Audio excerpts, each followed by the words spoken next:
This is the Lone Crater YouTube. We hope this video helps. In this video, I will explain how to replace a Jeep Grand Cherokee starter. Before starting any automotive work, safety is paramount. Always begin by disconnecting the negative battery terminal to prevent electrical shorts. Next, safely raise your vehicle using a sturdy jack and secure it firmly on jack stands. This ensures a stable work environment underneath your Jeep.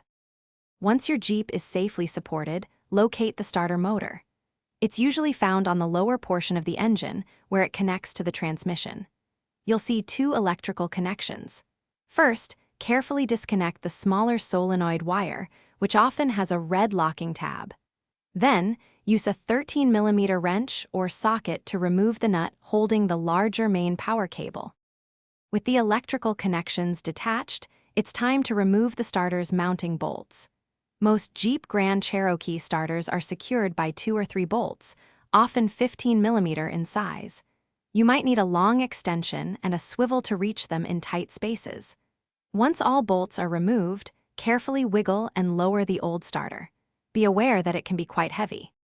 Now, carefully position your new starter into place, ensuring the bolt holes align perfectly. Reinstall the 2 or 3 mounting bolts, hand tightening them first, then securing them firmly.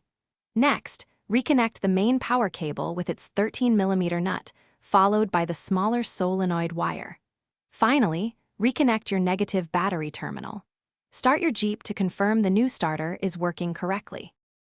Thanks for watching. Consider subscribing if we helped you.